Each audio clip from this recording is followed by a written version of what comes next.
মুসা আলাইহিস সালাতু ওয়াস সালাম, এই মুসা আলাইহিস সালাতু ওয়াস সালাম জ্ঞান অর্জন করার জন্য ভ্রমণ করেছেন। সহিহ বুখারীর বর্ণনা ৭৪ নম্বর হাদিস। এই হাদিসের মধ্যে আসছে মুসা আলাইহিস সালাতু ওয়াস সালাম একবার বনি ইসরাইল সম্প্রদায়ের মাঝে বয়ান করছিলেন, আলোচনা। এক ব্যক্তি আসছে, আসার পর বললেন, হাল তা'লামু আহাদান আ'লামা মিনকা, আপনি কি আপনার চাইতে বড় কোনো জ্ঞানী ব্যক্তি এই পৃথিবীতে আছে বলে আপনার জানা আছে? এটা এক ব্যক্তি মুসা নবীকে জিজ্ঞাসা করলেন। তো মুসা আলাইহিস সালাতু ওয়াস সালাম জবাব দিলেন, না, নাই।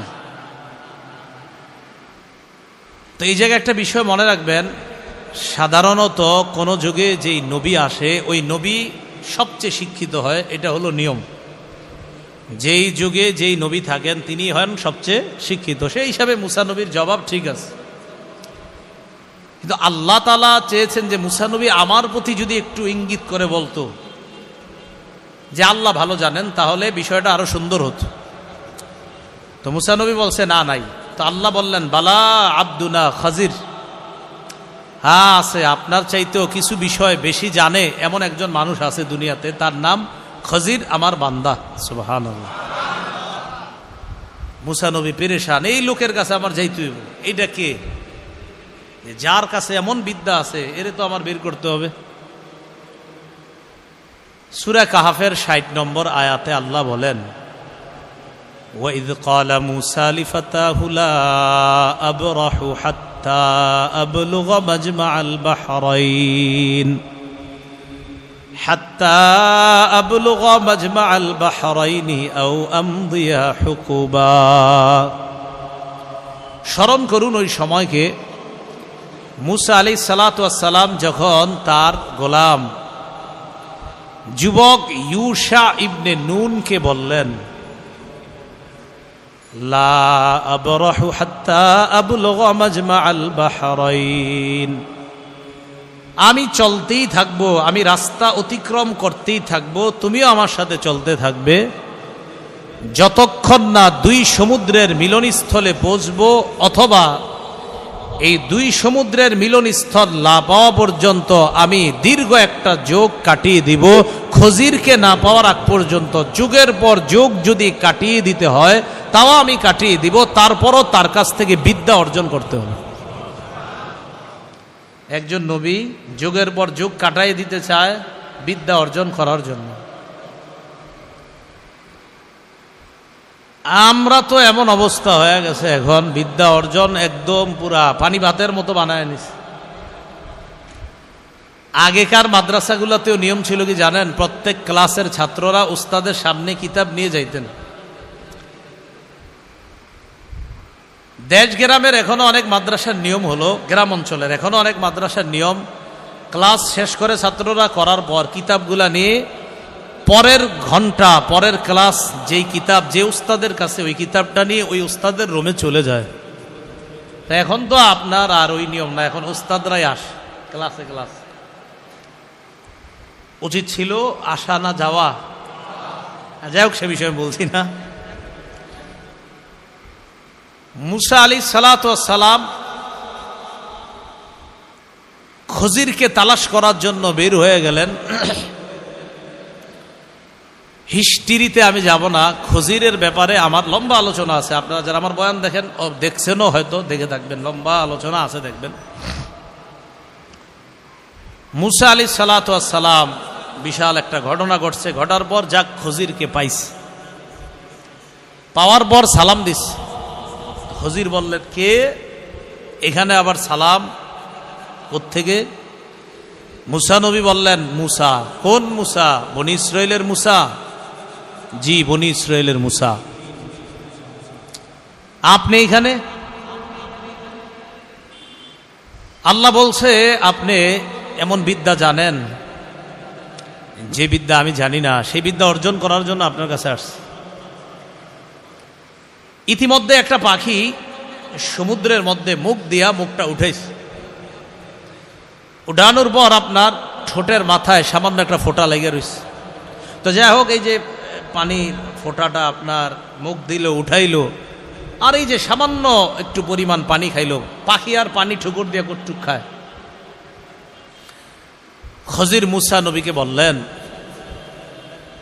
যে আল্লাহ পাক রব্বুল আলামিনের কাছে এত বিদ্যা, এই সারা পৃথিবীতে যত বিদ্যা আছে আমাদের সবার বিদ্যা আল্লাহর কাছে ওই পাখির মুখে উঠানো সামান্য এই যে ফোঁটাটা দেখলাম, এই এক ফোঁটা পানি, এর মানে আমাদেরকে আল্লাহ এই এক ফোঁটা পরিমাণ বিদ্যা দিছে, আর পুরা মহা সমুদ্র বিদ্যা আল্লাহর কাছে রেখে দিছে।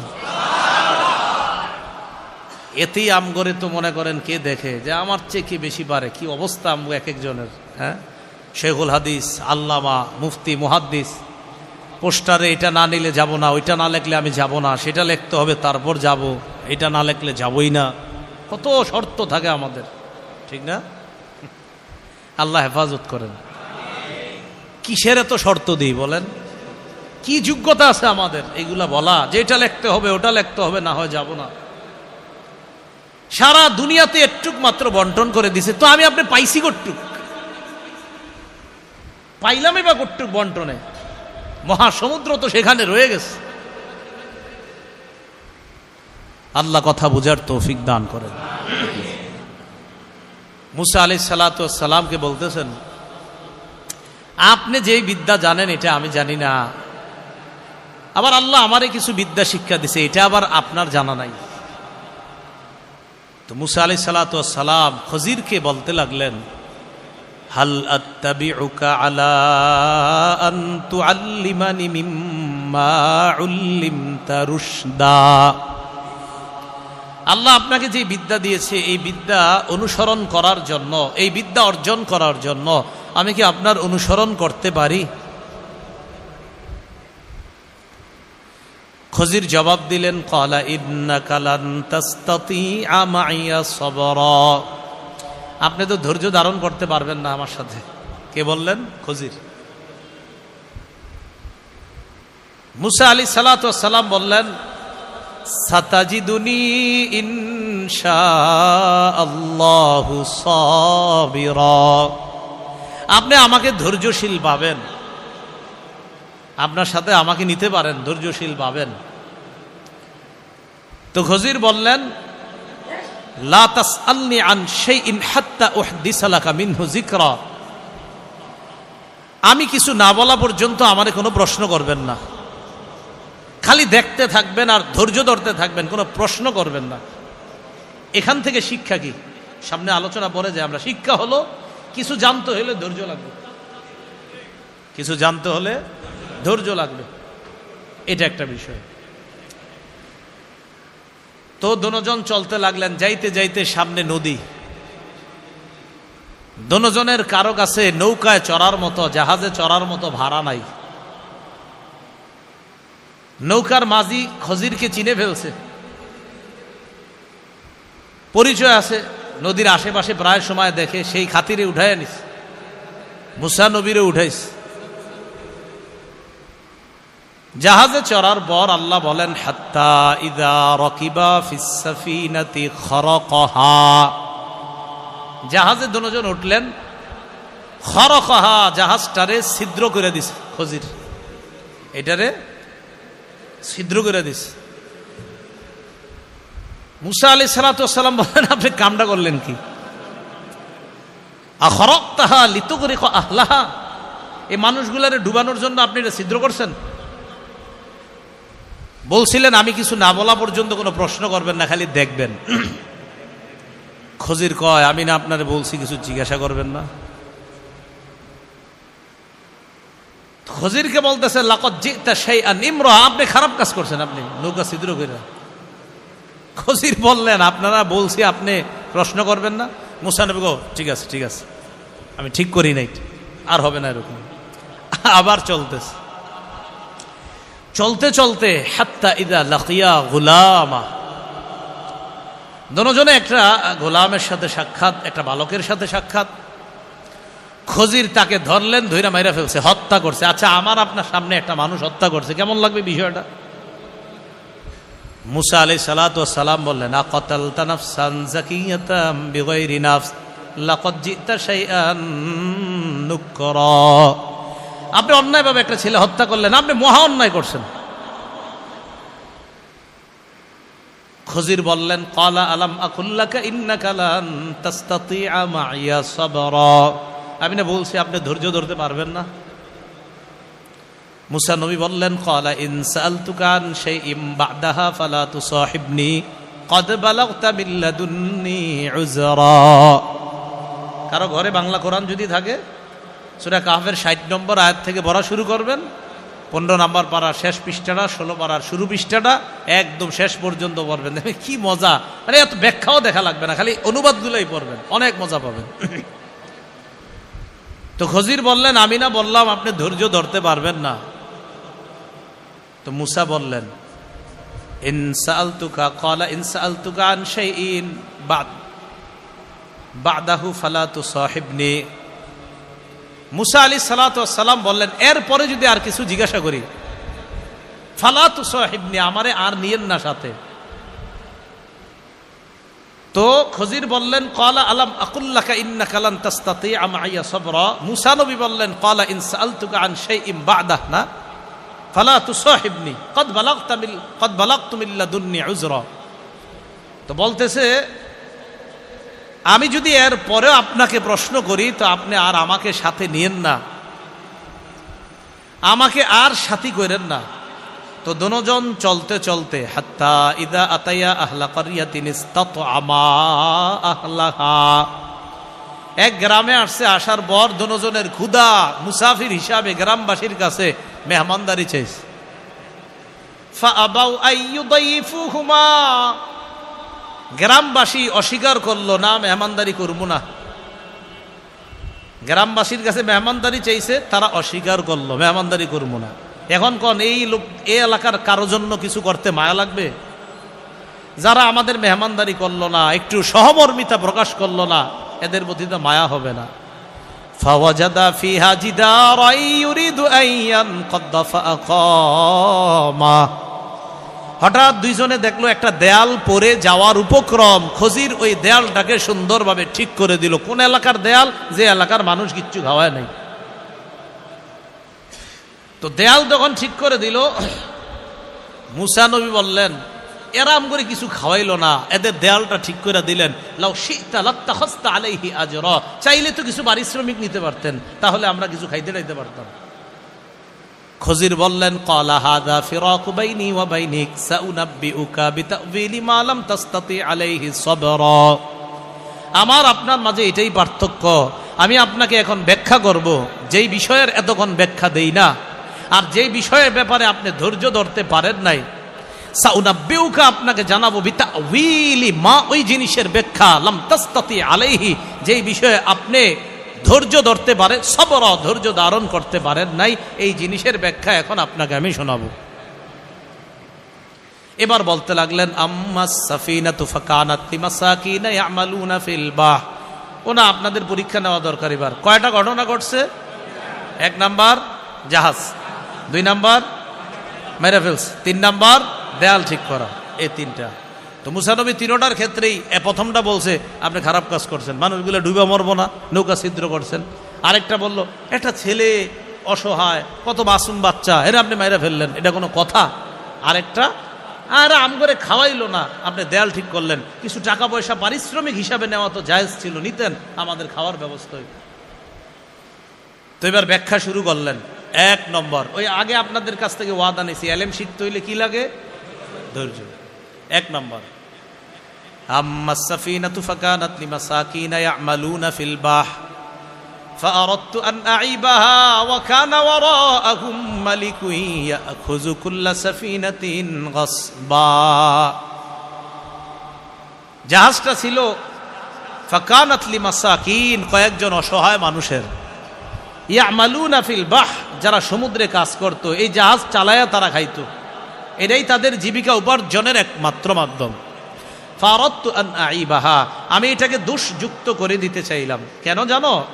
ওয়া কানা ওয়ারাআহুম মালিকুন ইয়াখুযু কুল্লা সাফিনাতিন গাসবা, পিছনে এক জালেম বাদশা ছিল, এই জালেম বাদশা ইয়াখুযু কুল্লা সাফিনাতিন, এই সাফিনাতিনের পরে তাফসীর জালালাইন খুলে দেখেন, এখানে ব্যাখ্যা আছে কুল্লা সাফিনাতিন সলিহাতিন গসবা, প্রত্যেক ভালো ভালো জাহাজগুলাকে ওই বাদশাহ ছিনতাই করে নিয়ে যায়।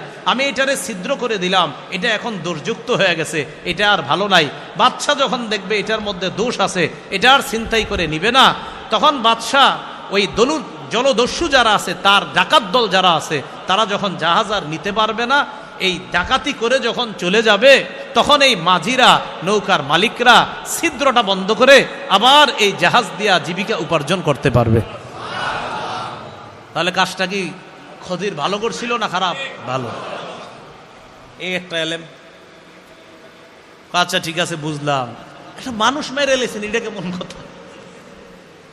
তো খজির জবাব দিলেন, আম্মাল গোলামু, যে ছেলেটাকে মারলাম, ফাকানা আবাওয়াহু মুমিনাইন, তার দুই বাবা মা এরা ছিল ভালো মানুষ। তো আমি চিন্তা করলাম যে এই ছেলে যখন বড় হবে, আইয়ুরহিকুহুমা তুগয়ানা ওয়া কুফরা, এই ছেলে তাদেরকে বাধ্য করবে নাফরমানি করতে, কুফরি করতে বাধ্য করবে, ও নিজেও কাফের হবে। এই জন্য আমি চিন্তা করলাম, এরে যদি আমি হত্যা করি, এর পরিবর্তে আল্লাহ পাক রব্বুল আলামিন এমন সন্তান দান করবে, যে সন্তানটা হবে নেককার, ভালো একজন সন্তান হবে, যে সন্তান মা বাবারে খারাপ কাজে নিবে না। তো এটার আমি মেরে ফেলছি, এটা থাইকা কোনো লাভ নাই, কারণ এটা সারা জীবন অকর্মণ্য থাকবে, এটা কাফের থাকবে। আল্লাহ একটা বিদ্যার মাধ্যমে আমারে জানায়া দিয়েছে যে এটা হবে কাফের, তাই আমি এটা হত্যা করলাম। আপনার চোখে দেখতে মনে হয়েছে এটা হত্যা, আসলে আল্লাহ তো আমাকে জানায়া দিয়েছে এই ছেলে কেমন হবে, এই জন্য হত্যা করলাম। বাস্তবিক অর্থে তাফসীর কারকরা লেখেন, এই সন্তান হত্যা করার পরিবর্তে ওই দম্পতিকে আল্লাহ একটা কন্যা সন্তান দান করেছেন। এই কন্যার বংশ থেকে 11 জন নবী আল্লাহ বানাইছে। ভালো হয়েছে নি মুসা নবী? আচ্ছা, বুঝতে পারলাম, দেয়ালটা ঠিক করছেন, খানা টানা কিচ্ছু খাওয়ায় নেই। খজির বললেন, আম্মাল জিদারু ফাকানা লিগুলামাইনি ইয়াতীমাইন ফিল মাদিনা,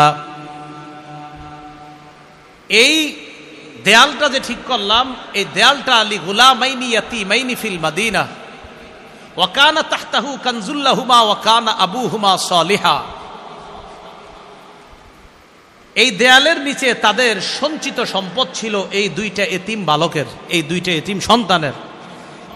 দেয়াল যদি একবারে পড়ে যাইতো আর খাজানাগুলা যদি অন্যান্য কেউ দেখতো, চুরি করে নিয়ে যাইতো, আমি আল্লাহর কাছ থেকে বিদ্যার মাধ্যমে জানতে পারলাম এটার নিচে ধনভাণ্ডার আছে, দেয়ালটা এখন লাগায়া দেই। তো আল্লাহ পাক রব্বুল আলামিন চাইলে আরাদা রব্বুকা আইয়াবলুগা আশুদ্দাহুমা ওয়া ইস্তাখরিজা কানজাহুমা রাহমাতাম মির রাব্বিক, তারা যখন বড় হবে তখন রবের রহমতের মাধ্যমে তারা তাদের এই সঞ্চিত ধনভাণ্ডারটা নিয়ে যেতে পারবে। এখন তারা ছোট মানুষ, এখন যদি এটা উন্মুক্ত হয়ে যায়, অন্য মানুষ তাদের সম্পদটা মেরে দিবে, এরা বড় হওয়ার পর তাদের সম্পদটা আল্লাহর রহমতে আল্লাহই পাওয়ার ব্যবস্থা করে দিবে। বলেন তো, তিনটা কাজ প্রথমে দেখতে আমাদের কাছে কি মনে হয়েছিল, কিন্তু আসলে তিনটাই কি বলেন তো ভালো। কিন্তু আবার এই কাম আপনারা করতে যায় না, যারে হোক মাইরা লেবেন, মাইরা করবেন, আমি জানতে পারছিলাম এরে মারা ঠিক আছে, বিষয়টা আবার কিন্তু এরকম না। এই বিদ্যা আমার আপনার নাই, এটা এই বিদ্যা, এটা আলাদা এক বিদ্যা ছিল। এখন আপনি আপনার একজনরে গিয়া কি করলেন, লঞ্চে উঠলেন 10 তলা, আপনি নিচে ফুটা করে দিলেন না, মানে আপনি কি করলেন, আমি জানতে পারছি এখানে বিশাল বড় এক তিমি এই লঞ্চে খাইয়া ফেলবে, এইগুলা করেন না কিন্তু আবার। তো মুসা আলাইহিস সালাতু ওয়াস সালামের যে বিষয়টা বুঝাইতে চাইলাম, বলেন তো এলেমের প্রতি একজন নবীর আগ্রহ, ধৈর্য কি পরিমাণ থাকলে তিনি বেচাইন পেরেশান হয়ে গেলেন যে আল্লাহ বলছে আপনার চেয়ে বড় জ্ঞানী আছে, বাস ওই জ্ঞানীর থেকে জ্ঞান আহরণ করার জন্য তিনি বের হয়ে পড়লেন। আল্লাহ আমাদের সকলকে জ্ঞান অর্জন করার জন্য আগ্রহ, ধৈর্য সবগুলা যেন আল্লাহ আমাদের সকলকে দান করেন। এইখানে আমরা যারা আসলাম বা বিভিন্ন দূর দূরান্ত থেকে আপনারা যারা আসেন, একটা হাদিস আপনারা মনে রাখবেন। ইবনে মাজাহ কিতাবের নাম, মুকাদ্দিমায় হাদিসটা আসছে 223 নম্বর হাদিস। এই হাদিসের বর্ণনাকারী কাসির ইবনে কাইস রহমতুল্লাহি আলাইহি, তিনি বলেন, কুনতু জালিসান ইনদা আবি দারদা ফি মসজিদি দিমাশক, আমি দামেস্কের মসজিদে আবু দারদা রাদিয়াল্লাহু তাআলা আনহুর পাশে বসা। এটা কি এটা কি মসজিদ? তো এমন একটা মসজিদ, দামেস্কের মসজিদে রাসূলের সাহাবী আবু দারদার পাশে বসা। জাআহু রাজুলুন মিনাল মাদিনা, মাদিনাতির রাসূল সাল্লাল্লাহু আলাইহি ওয়াসাল্লাম। সাহাবী মসজিদে বসা এক ব্যক্তি তার সাথে সাক্ষাৎ করার জন্য আসছে মদিনা থেকে। কোত্থেকে? মদিনা থেকে দামেস্কের দূরত্ব প্রায় 1200 কিলোমিটারের উপরে। কয় কিলোমিটার? প্রায় 1200 কিলো বর্তমান হিসাব অনুযায়ী। তো যেই ব্যক্তিটা আসছে আবু দারদার কাছে, আসার পর আবু দারদা রাদিয়াল্লাহু তাআলা আনহু তাকে দেখলেন। দেখার পর ওই লোকটা আবু দারদাকে বললেন, আমি আপনার কাছে এসেছি মদিনা থেকে, লিহাদিসিন বালাগানি আন্নাকা তুহাদ্দিসুহু আর রাসূলিল্লাহি সাল্লাল্লাহু আলাইহি সাল্লাম। কথাটা গুরুত্ব দিয়ে শুনেন। আমি আপনার কাছে আসছি মদিনা থেকে শুধু একটা বিষয় যাচাই করার জন্য। কয় কি বিষয়? একটা বিষয় যাচাই করার জন্য। কি? একটা হাদিস। কি হাদিস? কয় যে হাদিসটা আমি জানি রাসূল বলেছেন, আর আমি শুনলাম ওই হাদিসের বর্ণনাকারী নাকি আপনি। আবার বলছি, আমি মদিনা থেকে আসছি, একটা হাদিস আমি শুনেছি, জেনেছি, মুখস্থ করেছি, আর এই হাদিসটা আমার কাছে পৌঁছেছে, আর আমি জানতে পারলাম হাদিসের বর্ণনাকারী সাহাবী নাকি আপনি। আমি শুধু যাচাই করতে আসছি আসলে এই হাদিসটা নবী বলছে কিনা, এটা জানার জন্য এই 1000 কিলোমিটারের উপরে রাস্তা সফর করে আসছি। কয়টা হাদিস? একটা মাত্র হাদিস। তো আবু দারদা রাদিয়াল্লাহু তাআলা আনহু অবাক হয়ে গেলেন, সাহাবী নিজে অবাক। তিনি বলতেছেন, আমা জাআ বিকা তিজারাহ, তুমি কি কোনো ব্যবসায়ী প্রয়োজনে এখানে আসো নাই? কয় না, আমি কোনো ব্যবসায়ী প্রয়োজনে আসি নাই। কয় অলা মা জাআ বিকা গায়রুহু, আচ্ছা তুমি কি ব্যবসা ছাড়া অন্য কোনো প্রয়োজন বা এই হাদিস ছাড়া অন্য কোনো প্রয়োজনে আসনি? কয় বিশ্বাস করেন আমি অন্য কোনো প্রয়োজনে আসিনি, শুধু একটা হাদিস যাচাই করতে আসছি। কয় কোন হাদিসটা? কয় আপনি নাকি রাসূলের থেকে হাদিস বর্ণনা করেন এটা। ক্বালা রাসূলুল্লাহ সাল্লাল্লাহু আলাইহি ওয়াসাল্লাম, মান সালাকা তরিকান ইয়ালতামিসু ফীহি ইলমা সাখালাল্লাহু লাহু তরিকান ইলাল জান্নাহ। রাসূলুল্লাহ সাল্লাল্লাহু আলাইহি সাল্লাম বলেছেন, যে ব্যক্তি ইলম অর্জন করার জন্য রাস্তা অবলম্বন করে, বিদ্যা অর্জন করার জন্য ইলমের পথ অবলম্বন করে বিদ্যা অর্জন করতে যায়, আল্লাহ জান্নাতে যাওয়ার জন্য তার রাস্তা সহজ করে দেয়। উলামায়ে কেরাম এটার ব্যাখ্যা লেখছেন, সহজ করার অর্থ কি? আপনারা যত জায়গায় জুমার নামাজ পড়তে যাবেন, জুমার নামাজের আগে বয়ান হয়, বাসা থেকে নিয়ত করে যাবেন আজকে জুমার আগে যে বয়ান হবে এখানে আমি বিদ্যা অর্জন করব, ইলম অর্জন করব। কোন মাহফিল, তাফসির মাহফিল, ইসলামী মাহফিল, মাদ্রাসার মাহফিলে যাওয়ার আগে নিয়ত করবেন আমি কিছু জ্ঞান অর্জন করব, ইসলামের কিছু জ্ঞান অর্জন করব। এই যে আপনি রাস্তা অতিক্রম করে যাবেন, আল্লাহ পাক রব্বুল আলামিন রাস্তাগুলা মেপে রাখবেন। কিয়ামতের ময়দানে যেই পরিমাণ রাস্তা আপনি অতিক্রম করেছেন এই পরিমাণ কমায়া আল্লাহ আপনাকে জান্নাত দিবেন। দুনিয়াতে বেশি গেছেন, আল্লাহ ওখানে কমাবে। তো কয় এই হাদিসটা আমি শুনছি, এটা আপনি নাকি রাসূলের থেকে বলেন? আবু দারদা কয়, হ্যাঁ নবীজি এই হাদিস বলছে।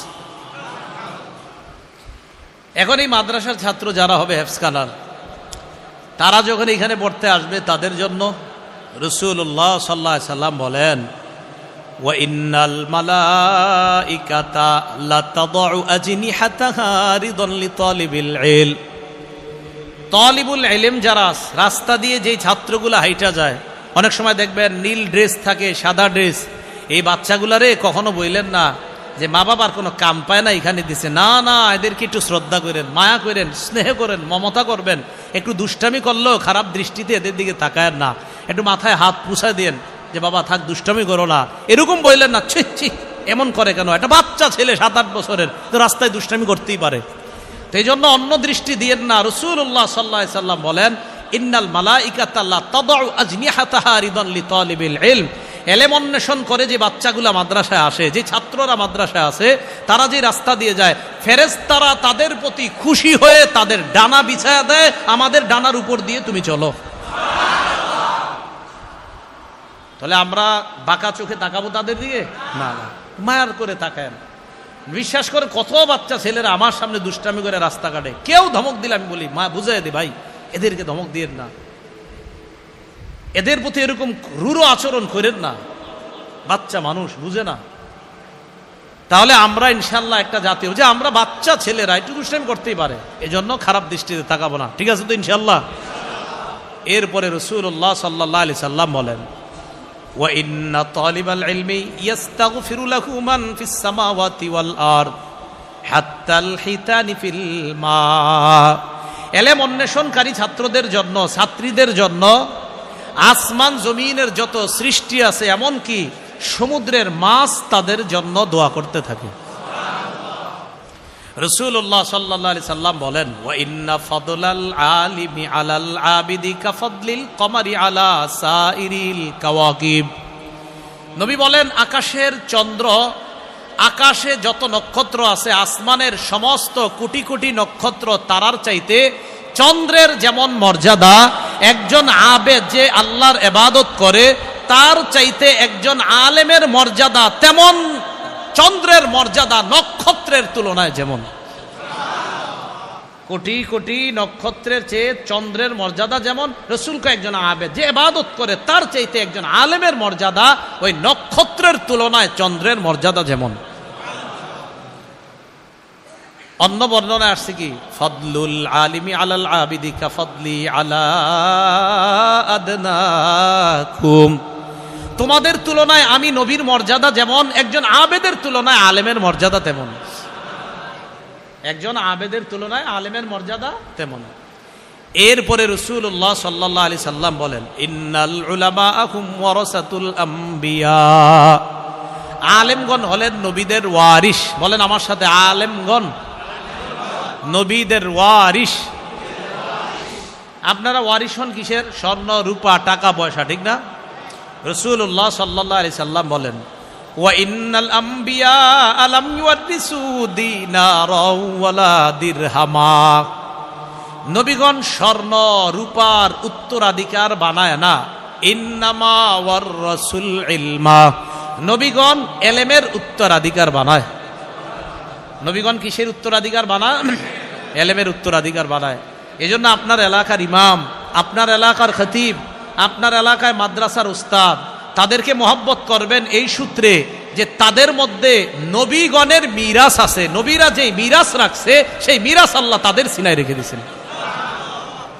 রাসূলুল্লাহ সাল্লাল্লাহু আলাইহি সাল্লাম বলেন যে নবীদের রেখে যাওয়া মিরাস মান আখাযাহু, যারা গ্রহণ করে, আখাযাহু বিহাজ্জিন ওয়াফিরিন, তারা সঠিক অংশটাই গ্রহণ করলো।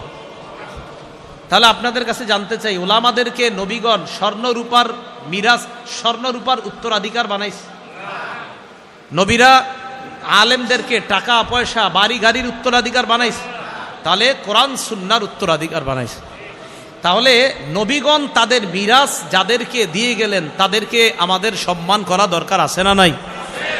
আল্লাহ আমাদের সকলের অন্তরে উলামাদের প্রতি আজমত মোহাব্বত তৈরি করে দেন। তাহলে এলেম অর্জন করার জন্য আমরা যে দূর থেকে আসি, আমাদের লস না লাভ? দেখছেন নি, দূর থেকে এসে যে হাদিসটা, এই লম্বা হাদিসটা আপনাদেরকে শোনাইলাম, আল্লাহ আমল করার তৌফিক দান করেন। এলেম আমরা অর্জন করব যারা, জ্ঞান অর্জন করব যারা, এটা মাদ্রাসার ছাত্র হন অথবা মসজিদের জুমার আগের বয়ান হোক, ওয়াজ মাহফিল হোক, চারটা বিষয় মাথায় রেখে আমরা জ্ঞান অর্জন করব। বলেন কয়টা? প্রথমে বলবো চারটা, এরপরে ব্যাখ্যা দিব। 1 নাম্বার পরিশুদ্ধ নিয়ত। বলেন। তাহলে আমরা এলেম অর্জন করব, প্রথম যে বিষয়টা মাথায় রাখবো কি? 2 নাম্বার আল্লাহর কাছ থেকে পাওয়ার আশায়। আমি এলেম অর্জন করব, করার পর আমি আমল করব, এর বিনিময় বেনিফিট আমি আল্লাহর কাছে পাবো, মানুষ কি বলবে এটা আমার দেখার সময় নেই। 3 নাম্বার ইখলাসের সাথে। বলেন। 4 নাম্বার রিয়া মুক্ত। তাহলে আমরা শুধু এলেম অর্জন না, যত ইবাদত বন্দিগি যা করব সব ইবাদত বন্দিগিতে কয়টা বিষয় মাথা রাখবো? 1 নাম্বার পরিশুদ্ধ নিয়ত, শুধু পরিশুদ্ধ নিয়ত। 2 নাম্বার আল্লাহর কাছ থেকে পাওয়া। 3 নাম্বার ইখলাসের সাথে। 4 নাম্বার রিয়া মুক্ত। মনে থাকবো তো ইনশাল্লাহ? তাহলে বলেন 1 নাম্বার পরিশুদ্ধ নিয়ত। সহিহ বুখারীর 1 নম্বর হাদিস, এই হাদিসের বর্ণনাকারী ওমর ইবনুল খাত্তাব রাদিয়াল্লাহু তাআলা তিনি বলেন, ক্বালা রাসূলুল্লাহ সাল্লাল্লাহু আলাইহি ওয়াসাল্লাম ইন্নামাল আ'মালু বিন্নিয়াত। আমলের প্রতিদান নির্ভর করে নিয়তের উপর, পরিশুদ্ধ নিয়তের উপর। আমি আপনাদের সামনে এখন কথা বলতেছি, এই কথা বলাটা আমার মুখের কাজ। আমি আপনাদের সামনে যদি সত্য কথা বলি, এই সত্য কথা বলাটা আমার মুখের ভালো কাজ। খুব বুঝেন, আমি আপনাদের সামনে এখন যে কথা বলতেছি এটা যদি সত্য কথা হয়, এই সত্য বলাটা আমার মুখের ভালো কাজ। দিলে যদি আমি নিয়ত করি, পরিশুদ্ধ নিয়ত, যে আমি যে জনগণের সামনে আমার এই ভালো কথাটা বললাম, তার মানে আমি মুখের একটা ভালো আমল করলাম। আমার এই আমলের পিছনে পরিশুদ্ধ নিয়ত, আল্লাহ মানুষের সামনে যে আমি আমার এই ভালো আমলটা করতেছি, এই জন্য আমার নিয়তটা কিন্তু পরিশুদ্ধ। কলবে নিয়ত পরিশুদ্ধ, আর আমলটা যদি সঠিক হয় আল্লাহ কবুল করে নেবেন। তাহলে 1 নাম্বার পরিশুদ্ধ নিয়ত। নিয়তের ক্ষেত্রে আবার 4টা নিয়ত বিশেষভাবে করব, বুঝেন? কিন্তু বাচ্চা দিতেছে, নিয়তের ক্ষেত্রে আবার কয়টা নিয়ত? প্রথমে তো 4টা, ওই 4টা না, এই প্রথম 4টার প্রথম যে হেডলাইনটা, এটার মাঝে আবার 4টা নিয়ত করব। কয় ধরনের? 1 নাম্বার, আল্লাহকে খুশি করার জন্য আমি আমার জীবনের সমস্ত ইবাদত বন্দেগী করব, এলেম অর্জন করব, আমল করব, সব কারে খুশি করার জন্য? আল্লাহকে খুশি করার জন্য। নাসাই শরীফের বর্ণনা 3140 নম্বর হাদিস। এই হাদিসের বর্ণনাকারী আবু উমামা বাহিলি রাদিয়াল্লাহু তাআলা আন, তিনি বলেন, জাআ রাজুলুন ইলান নবী সাল্লাল্লাহু আলাইহি ওয়াসাল্লাম, এক ব্যক্তি আল্লাহ রাসূল সাল্লাল্লাহু আলাইহি সাল্লামের কাছে আসলেন। আসার পর রাসূলুল্লাহ সাল্লাল্লাহু আলাইহি সাল্লামকে বললেন, আফারাইতা রাজুলান গাজা ইয়ালতামিসুল আজরা ওয়াজ যিকরা মা লাহু ইয়া রাসূলুল্লাহ। হে আল্লাহর রাসূল, আমি আপনার কাছে জানতে চাই, এক ব্যক্তি জিহাদের ময়দানে গেছেন, যাওয়ার পর আল্লাহ তোমার রাস্তায় জিহাদ করেছে। জিহাদ দ্বারা তার উদ্দেশ্য হলো পুণ্য কামাই করা আর নাম ফুটানি করা। কয়টা উদ্দেশ্য? কয়টা?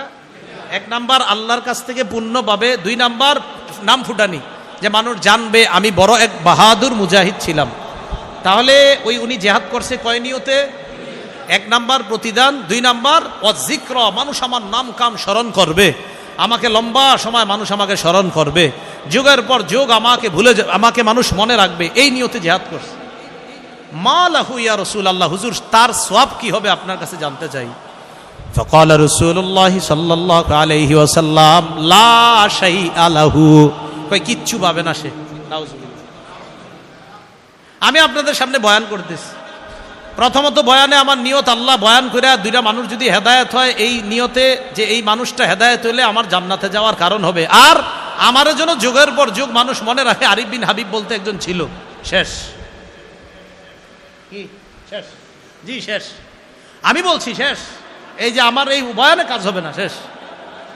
রাসূলুল্লাহ সাল্লাল্লাহু আলাইহি সাল্লাম বলেন যে যেই ব্যক্তি এই নিয়তে জিহাদ করলো, সে আল্লাহর কাছে প্রতিদানও পাবে, আবার তার নাম কাম মানুষ আলোচনা করুক, সে কিচ্ছু পাবে না। যিনি প্রশ্ন করছে উনি অবাক হয়ে আদাহা সালাসা মাররাত, প্রশ্নটা আবার 3বার রিপিট করছে। হুজুর কিচ্ছু পাইব না? সে তো আল্লাহর কাছ থেকে পাওয়ার আশা করছে। হুজুর কিচ্ছু পাবে না? 2বার। হুজুর কিচ্ছু পাবে না? নবীজি বললেন না, কিচ্ছু পাবে না। এরপর রাসূলুল্লাহ সাল্লাল্লাহু আলাইহি সাল্লাম বললেন, শোনো ভালো করে মনে রাখবা, ইন্নাল্লাহা লা ইয়াকবালু মিনাল আমালি ইল্লা মা কানা লাহু খালিসা। আল্লাহ পাক রব্বুল আলামিন ওই আমল কবুল করবেন না যতক্ষণ আমলটা আল্লাহর জন্য না হবে, আর এটার দ্বারা আল্লাহকে খুশি করা উদ্দেশ্য না হবে, ততক্ষণ ওই আমল আল্লাহ কবুল করবেন না। তাহলে আল্লাহর জন্য আমল আর আল্লাহকে খুশি করা উদ্দেশ্য হলেই ওটা আল্লাহ কবুল করে নেবেন। তো বলেন, আজকে থেকে নামাজ, রোজা, ইবাদত, বন্দেগী, আমি সুন্দর করে নামাজ পড়বো, আমি বিশুদ্ধ তেলাওয়াত করব, আমার নামাজটা অনেক সুন্দর করব, এই সব কারে দেখানোর জন্য করব? নাকি এরকম হুজুর নামাজ পড়মু সওয়াবও পামু আর 10 জন বলবে কি সুন্দর নামাজ রে? নাকি না, আমি সুন্দর নামাজ শুধু রবকে দেখাবো। হ্যাঁ, কেউ যদি আমার নামাজ দেখা প্রশংসা করে এটা তার ব্যাপার। ও এটার একটা হাদিস আছে, মনে পড়ে গেছে। এক সাহাবী কয়, হুজুর আমার যদি নিয়ত না থাকে প্রশংসা কামানো, তাইলে কি হবে? রসুল কয়, তোমার যদি প্রশংসা কামানোর নিয়ত না থাকে, এরপরেও যদি জনগণ প্রশংসা করে, সেটা আল্লাহর পক্ষ থেকে তোমার জন্য অনুগ্রহ। না বুঝাইতে পারিনি। আপনি ভালো আমল করছেন, তা এক সাহাবী কয়, হুজুর আমল কইরা যদি আমার এই নিয়ত না থাকে যে মানুষ আমারে প্রশংসা করবে না, মুসলিম শরীফের হাদিস, রসুল কয় তোমার যদি প্রশংসা কামানোর নিয়ত না থাকে, এরপরেও তুমি নামাজ সুন্দর মতো আল্লাহকে খুশি করার জন্যই পড়তেছো, তোমার নিয়ত আল্লাহকে দেখানো, তোমার নিয়ত আল্লাহর কাছ থেকে পাওয়া, এরপরেও মানুষ প্রশংসা করছে যে ওনার নামাজ অনেক সুন্দর, রসুল কয় যদি মানুষ না চাইতেও প্রশংসা করে, এটা আল্লাহর পক্ষ থেকেই তুমি পুরস্কার পাইছো। হাদিসে কি আসছে জানেন? হাদিসে আসছে যে এটা হলো তোমার আজিলু বুশরাল মুমিন, এটা দুনিয়াতে তোমার নগদ পুরস্কার। তাহলে কথাটা ভালো করে বুঝেন, আমাদের দেশের কেউ যদি ভালো কাজ করে, ভালো আলোচনা করে, ভালো ওয়াজ করে, ভালো কিছু করে, অনেক মাদ্রাসা করছে, করার পর তার নিয়ত আল্লাহকেই খুশি করা, কিন্তু আপনারা তার প্রশংসা করতেছেন, রসুল বলেন এটা হলো তার দুনিয়ার নগদ পুরস্কার, কারণ সে তো প্রশংসা চায় নাই, তোমরা করছো, কেমন যেন আল্লাহ তোমাদেরকে দিয়েই প্রশংসা করিয়েছেন। তাহলে দুইটা পার্থক্য বুঝেইছিনি, মানে আমার নিয়ত প্রশংসা কামাই করা হবে না, বাকি মানুষ করলে এটা আল্লাহর পক্ষ থেকে নেওয়া। আশা করি আমি বুঝাইতে পারছি, কিন্তু না পারলেও আল্লাহ যেন সঠিক বুঝদান করে দেন। আচ্ছা, তো এরপর রাসূলুল্লাহ সাল্লাল্লাহু আলাইহি সাল্লাম বললেন যে না না, ওই লোক পুণ্য পাবে না, না ওই লোক কিচ্ছু পাবে না, কিচ্ছু পাবে না, কারণ লোকটার নিয়তেই ছিল মানুষ তার প্রশংসা করুক, এই জন্য সে কিচ্ছু পাবে না। তাহলে বলেন তো নিয়ত জানি আবার কয় ধরনের? এক নাম্বার কারে খুশি করা, আল্লাহকে খুশি করা নিয়ত করা। দুই, দ্বিতীয় নিয়ত আমি যা শিখবো, যা জানবো এই অনুযায়ী আমল করব। আমি যা জানবো এই অনুযায়ী কি করব? আমল করব। এন খতিব সাহেব মিম্বর থেকে বলল সুদ খাওয়া হারাম, সুদ খাওয়া, আপনি এই নিয়তে বসতে হবে যে আজকে আমাকে যা যা বলবে, যেইগুলা হারাম আমি হারামগুলা বর্জন করব, যেইগুলা হালাল হালালগুলা ধরব। এখন আপনি বিদ্যা অনুযায়ী যদি আমল না করেন, তিরমিজি শরীফের বর্ণনা 2416 নম্বর হাদিস, এই হাদিসের মধ্যে আসছে আব্দুল্লাহ ইবনে মাসউদ রাদিয়াল্লাহু তাআলা আনহুর বর্ণনা, তিনি বলেন ক্বালা রাসূলুল্লাহ সাল্লাল্লাহু আলাইহি ওয়াসাল্লাম, রাসূলুল্লাহ সাল্লাল্লাহু আলাইহি সাল্লাম বলেন লা তাজুলু কদামা ইবনি আদম হাত্তা ইউসআলা আন খামসিন, আদম সন্তানের দুই পা নড়বে না কিয়ামতের ময়দানে 5 প্রশ্ন করার আগ পর্যন্ত। এক নাম্বার আন উমরিহি ফিমা আফনা, এক নাম্বার জীবন সম্পর্কে প্রশ্ন, জীবন কোন কাজে কাটিয়েছে। দুই নাম্বার আন শাবাবিহি ফিমা আবলা, যৌবন সম্পর্কে প্রশ্ন করা হবে, যৌবন কোথায় কাটিয়েছে।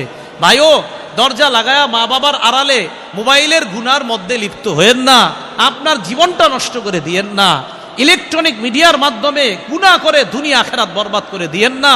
আল্লাহ প্রশ্ন করবে কিয়ামতের মাঠে। দুই নাম্বার যৌবন তুমি কোথায় কাটিয়েছো, রাত 12টার পর 1টা 2টা 3টা পর্যন্ত দরজা বন্ধ করে মা বাবা ভাবতো তুমি পড়াশোনা করছো ইন্টারনেটে, কিন্তু তুমি যা করেছো আমি আল্লাহ তো দেখছি, বলো কি করছো।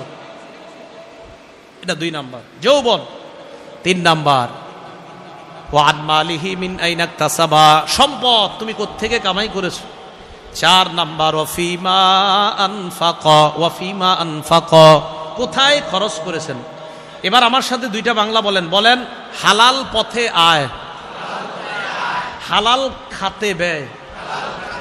3 নাম্বার প্রশ্ন হবে হালাল পথে আয় করেছো। 4 নাম্বার প্রশ্ন হবে হালাল খাতে ব্যয় করেছো। এটা হলো 3 আর 4 প্রশ্ন। এখন আপনি 3 নাম্বার হালাল পথে আয় করেছেন, 4 নাম্বার জুয়া খেলছেন, মানে হালাল পথে আয় করছেন কিন্তু 4 নাম্বার খাতটা জুয়া, আপনি জুয়া খেলছেন, তাহলে কিন্তু হলো না। 3 নাম্বার কোন পথে সম্পদ কামাই করছো, 4 নাম্বার কোন খাতে ব্যয় করেছো। তাহলে যেই পথে কামাই করেছেন এটাও হতে হবে হালাল, আর যেই খাতে ব্যয় করেছেন এটাও হতে হবে কি হালাল।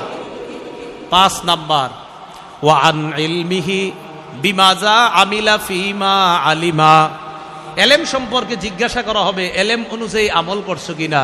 শুক্রবার দিন মসজিদে গিয়ে যে হুজুরের বয়ান শুনতা, বয়ানগুলো আমল করছো ঠিক মতো। এই 5 প্রশ্ন করার আগে আদম সন্তানের 2 পা নড়বে না। তাহলে বলেন তো নিয়তের মধ্যে আবার কয় প্রকারের নিয়ত করব।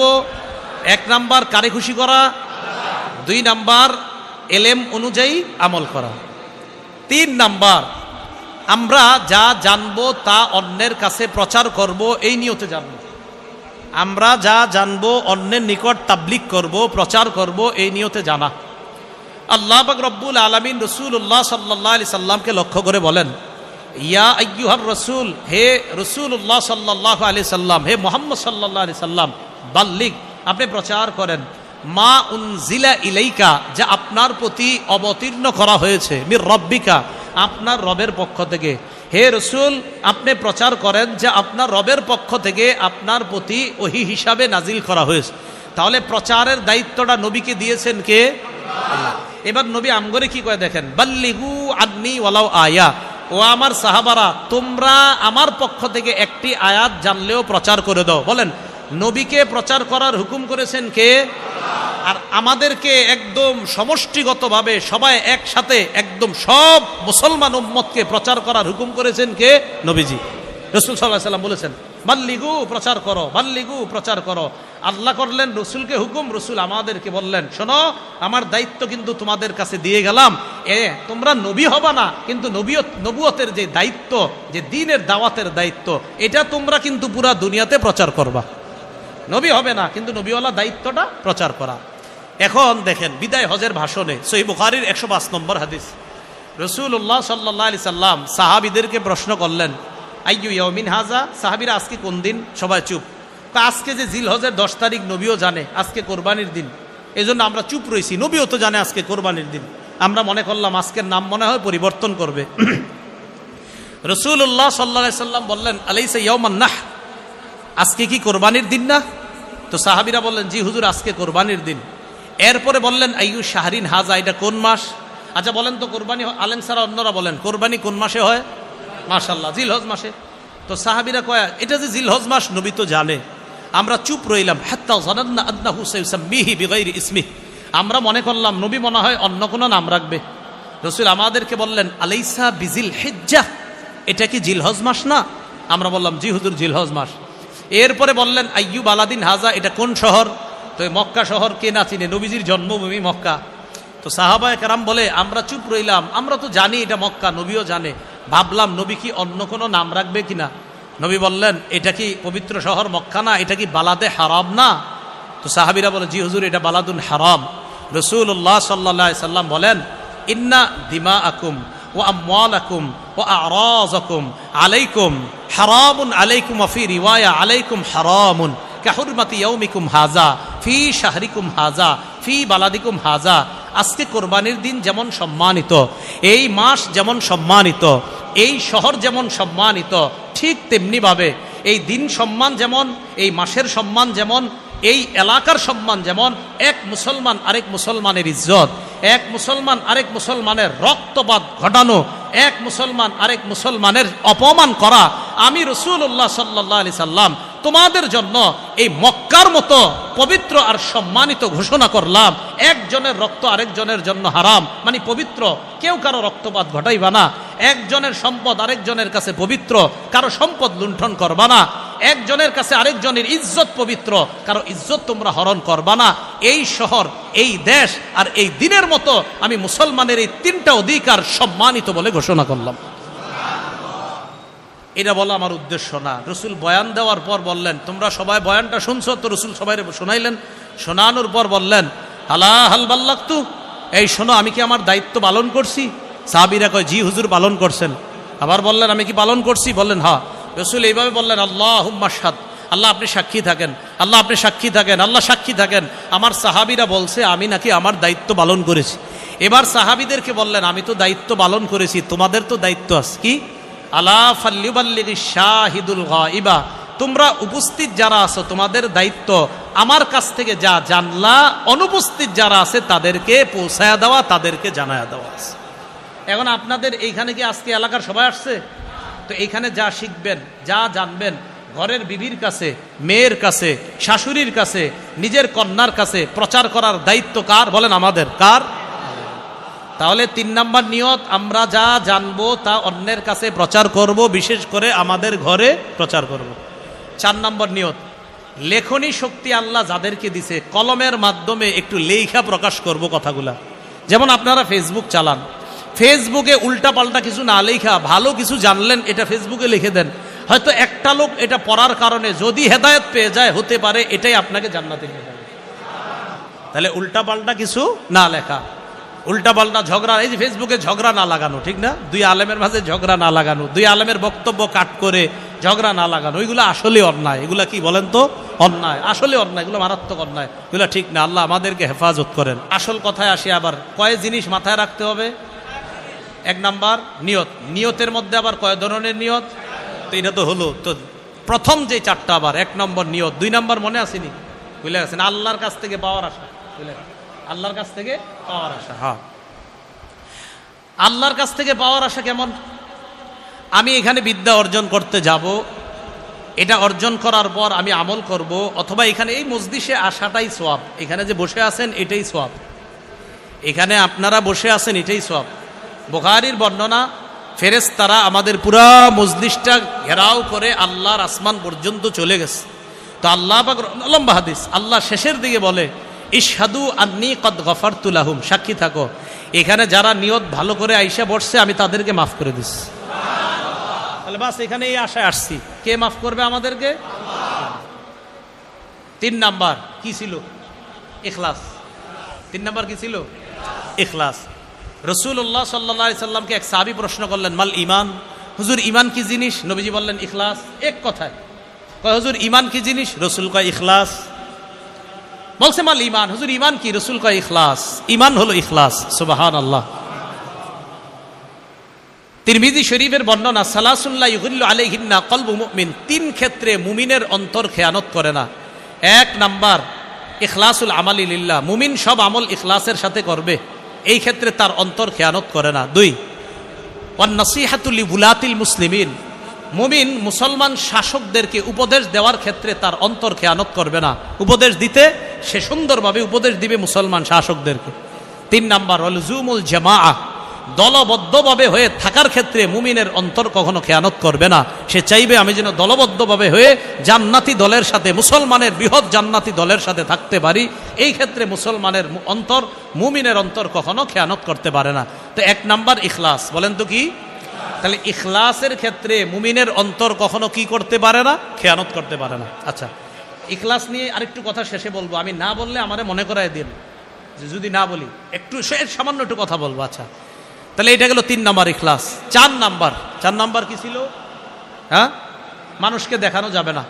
তিরমিজি শরীফের 1382 নম্বর হাদিস, লম্বা হাদিস, এই হাদিসের মধ্যে আসছে, এই হাদিসটা আমি আগেও বর্ণনা করেছি। আপনাদের অনেক ইউটিউবার মাশাআল্লাহ আবার ভালো কাজও করে মাঝে মাঝে, শেখ আহমদুল্লাহ, ডক্টর মিজানুর রহমান আল আজহারি আর আমার একটা বয়ান, তিনজনে আমরা এই হাদিসটা বিভিন্ন সেমিনারে বয়ান করছি। এরা আবার কেমনে জানি তিনজনের বয়ান এক জায়গায় নিয়ে আসছে, এটা সুন্দর হয়েছে, খারাপ হয়নি, এটা ভালো হয়েছে। শেখ আহমদুল্লাহ হাফিজাহুল্লাহ উনিও এই হাদিসটা বর্ণনা করছেন, ডক্টর মিজানুর রহমান আজহারি সাহেব, আরও ওলামায়ে কেরাম করছেন। তো এই তিনজনেরটা আবার এক জায়গায় আছে, এটা আবার ঠিক ছিল, এটা দেখলাম মানুষ দেখতেছে, আবার মানুষ অনুপ্রাণিত হচ্ছে, হ্যাঁ ঠিকই এই হাদিসটা, যে রিয়া করা যাবে না কোনো আমলের ক্ষেত্রে। রাসূলুল্লাহ সাল্লাল্লাহু আলাইহি সাল্লাম বলেন, কিয়ামতের মাঠে, এই আবু হুরায়রা যে হাদিস বলতে গিয়ে ওই যে আপনি চারবার বেহুশ হয়েছে, আপনারা জানেন এই হাদিসটা আমি বর্ণনা করছি, পুরোটা হাদিস চারবার বেহুশ হয়েছে। তো হাদিসের একটা অংশ এরকম যে কিয়ামতের ময়দানে আল্লাহ শহীদকে ডাকবে, আলেমকে ডাকবে, আল্লাহ পাক রব্বুল আলামিন দানশীলকে ডাকবে। তো আলেমকে ডাইকা বলবে, আলেম সাহেব, আলাম ও আল্লিমকা মা আনজালতু আলা রাসূলি, আমার নবীরে যে বিদ্যা আমি দিয়েছি, আমার নবীর উপর যে কোরআন দিয়েছি, আমার নবীর থেকে কোরআন হাদিসের বিদ্যা আমি কি আপনাকে শিক্ষা দেই নাই? নবীকে যেই কোরআনের বিদ্যা দিলাম, আর নবী কোরআনের বিদ্যাটা ব্যাখ্যা করেছে হাদিস দিয়ে, এই কোরআন হাদিসের বিদ্যাকে আমি আপনাকে জানাইনি? আমি কি তোমাকে জানাইনি? আলেম বলবে, বালা, হ্যাঁ রব আপনি জানাইছেন। আল্লাহ বলবে, ফামাজা আমিলতা ফিমা উল্লিমতা, তোমাকে যা জানানো হয়েছে এই অনুযায়ী আমল করছো তুমি? তো উনি বলবে, আকুমু বিহি আনা আল-লাইলি ওয়া আনা আন-নাহার, আল্লাহ আমি রাত সকাল সন্ধ্যা সর্বদা আমল করতাম, দিনের বেলা ছাত্রদেরকে হাদিস পড়াইতাম, রাতের বেলা মানুষের সামনে বৈশা বৈশা হাদিস শোনাইতাম, কোরআন শোনাইতাম। আল্লাহ বলবে, সব ঠিক আছে, তুমি যে এগুলা করতা আমি তো জানি, কারে খুশি করতে করতা এটা বলো। ওই বান্দাকে আল্লাহ বলবে, হ্যাঁ ঠিক আছে, তুমি কোরআন হাদিস শিক্ষা প্রচার কর্তা, দিনে রাতে প্রচুর প্রচার কর্তা। তোমার টার্গেট ছিল জনগণ যেন তোমাকে বড় বক্তা বলে, বড় ওয়াইজ বলে, বড় মুফতি বলে, বড় মুহাদ্দিস বলে, বড় শাইখুল হাদিস বলে, তোমাকে যেন বলে সে বাংলাদেশে একমাত্র একজন। এইগুলা কামাই করার জন্য তুমি জনগণের সামনে, ছাত্রদের সামনে তুমি এইগুলা প্রচার করছো, আমারই খুশি করার জন্য করো নাই। যাও জাহান্নামে যাও। সুহিবা বিহি আলা ওয়াজহিহি ফিন্নার, মাথাটা নিচে, পাগুলা উপরের দিকে দিয়ে হেঁচড়াইতে জাহান্নামে নিক্ষেপ করে। রিয়া, মানুষকে দেখা যে টার্গেট অমুকে আমাকে এটা বলবে সেটা বলবে। এই জন্য আপনারা দোয়া করবেন, যারা আপনাদের সামনে বয়ান দেয়, বক্তৃতা দেয়, সব সময় তাদের জন্য দোয়া করবেন যে তাদের প্রত্যেকটা কথায় যেন ইখলাস থাকে। কারণ আপনাদের সামনে এত ওয়াজ করে এরা যদি জাহান্নামী হয় তো কতটা কষ্টের কথা। আল্লাহ, আমি আমার জন্যই দোয়া চাইতেছি আপনাদের। আমি সবচেয়ে মনে হয় তাদের মাঝে আমি সবচেয়ে এই রোগে রোগাক্রান্ত। আমার জন্য দোয়া করবেন যে এই রোগ যেন কখনো না আসে। মাঝে মাঝে আসে যে ঠিকই, কত মানুষের সামনে বয়ান করছে, আল্লাহ যেন এই রোগ থেকে তাড়াতাড়ি হেফাজত করে। আপনাদের কাছে দোয়া চাই, দোয়া করবেন, আল্লাহ সকলকে হেফাজত করেন। তো চারটা কথা মাথায় থাকবে তো ইনশাল্লাহ। পরিশুদ্ধ নিয়ত, আল্লাহর কাছে পাওয়ার আশা, ইখলাস, মানুষকে না দেখানো। এবার সর্বশেষ কথা, ইখলাস নিয়ে বলছি, একটা কথা বলবো, মাথায় আছে। আমরা দুনিয়াতে যত আমল করব, সব আমলে দুইটা কথা শর্টকাট মনে রাখবো। কয়টা বলেন আমার সাথে? খাঁটি, সঠিক। এই দুইটা শব্দ কি কঠিন না সহজ? তো তিনবার কন, খাঁটি সঠিক কন, আবার কন, সারা জীবন মনে রাখবেন নি। খাঁটি কারে কয়? খাঁটি বলা হয় কোন আমল আল্লাহকে খুশি করার জন্য যদি করেন, এই আমলকে বলা হয় খাঁটি আমল। বলেন তো আপনারা, খাঁটি আমল কাকে বলা হয়? কোন আমল, আবার বলেন, কোন আমল খাঁটি আমল। হ্যাঁ, থামেন। তাহলে কোন আমল আল্লাহকে খুশি করার জন্য করলে এটাকে কি বলা হয়? কোন আমল নবীর, ওই আমলটাই যদি নবীর পদ্ধতিতে করেন, এই আমলকে বলা হয় সঠিক আমল।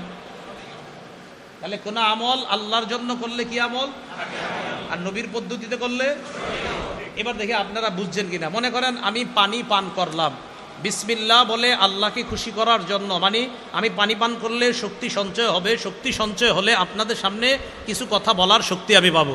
তাহলে পানি পান করলাম আল্লাহরে খুশি করার জন্য। পানের শুরুতে আমি ডান হাতে নিলাম, বিসমিল্লাহ বললাম, কার পদ্ধতিতে? তাহলে পান করলাম, এখানেও আমি আল্লাহকে রাজি খুশি করার জন্য পান করলাম। কোন পদ্ধতিতে পান করলাম? তা আল্লাহকে খুশি করার জন্য হওয়ার কারণে নাম হবে কি এটার? খাঁটি। আর নবীর পদ্ধতিতে হইলে কি হবে না? আচ্ছা, আপনি 2 রাকাত নামাজ পড়লেন আল্লাহকে খুশি করার জন্য, এই 2 রাকাতের নাম হবে কি? খাঁটি। আর নবীর পদ্ধতিতে বললে এই তো মাশাআল্লাহ। কোন আমল যদি খাঁটি হয় আর সঠিক হয়, দেখেন একসাথে, খাঁটিও সঠিক, আল্লাহ নগদ কবুল করবেন। তাহলে আজকে থেকে মনে রাখবো, আমি এশার নামাজ দাঁড়াইছি, মনে করেন আজকে এশা বললাম, আগামীকাল ফজর বললাম, বলেন ফজর কার জন্য পড়বো? আল্লাহর জন্য বললে ফজরের নামাজের কি হবে? এটা নাম খাঁটি। নবীর পদ্ধতিতে পড়বো, তাহলে কি হবে? ফজর যদি খাঁটি ও সঠিক হয়, কবুল করবে কে? মনে থাকবেন। আল্লাহ আমাদের সকলকে, আমাদের জীবনের প্রত্যেকটা ক্ষেত্রে, মাদ্রাসা, মসজিদ, আমল, ইবাদত, সব ক্ষেত্রে আল্লাহকে খুশি নবীর পদ্ধতিতে করার তৌফিক দান করেন। সুবহানাল্লাহি ওয়া বিহামদিহি, সুবহানাকাল্লাহুম্মা ওয়া বিহামদিকা, আশহাদু আল্লা ইলাহা ইল্লা আনতা, আস্তাগফিরুকা ওয়া আতুবু ইলাইক।